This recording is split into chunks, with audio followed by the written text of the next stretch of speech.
High বন্ধুরা, বৈশাখী রান্নাঘরে আপনাদের সবাইকে স্বাগত। আশা করি সবাই ভালো আছেন, সুস্থ আছেন।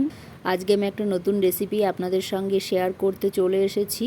কুমড়ো ফুলের বড়ার রেসিপি আপনাদের সঙ্গে শেয়ার করব। এই যেখানে আমি কুমড়ো ফুল নিয়ে নিয়েছি, কুমড়োর ফুল তুলে নিয়ে এলাম, এবার বেছে নেব। এই যে আমি কুমড়োর ফুলগুলো বেছে এই যে মধ্যিখান থেকে চিড়ে নিয়েছি, আর এখানে চাল আর ডাল 1 ঘন্টা ভিজিয়ে রেখে দিয়েছি। এবার আমি বেটে নেব। লঙ্কা দিয়ে দিলাম 4-5টা, ভালো করে মিহি করে বেটে নিতে হবে। এই যে আমার বাটা হয়ে গেছে, একদম মিহি করে বেটে নিতে হবে। এবার পরিমাণ মতো লবণ দিয়ে দিলাম, হলুদ দিয়ে দিলাম, জিরের গুঁড়ো দিয়ে দিলাম, আর পোস্ত দিয়ে দিলাম। এবার ভালো করে মাখিয়ে নেব।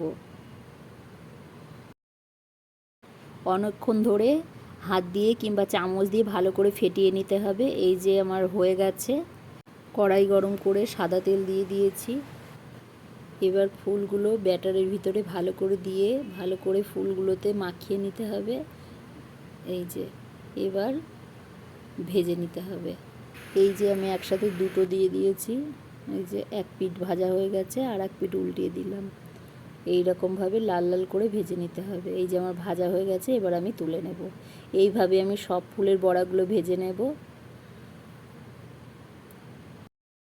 এই যে ভাজা হয়ে গেছে, এবার তুলে নেব।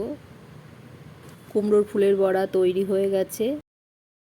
এই রেসিপিটি আপনাদের যদি ভালো লেগে থাকে একটা লাইক, কমেন্ট এবং প্রচুর শেয়ার করবেন। আমার এই চ্যানেলে যেই বন্ধুরা নতুন, সাবস্ক্রাইব করে দেবেন এবং পাশের বেল আইকনটি প্রেস করে দেবেন নতুন নতুন রেসিপির ভিডিও পেতে।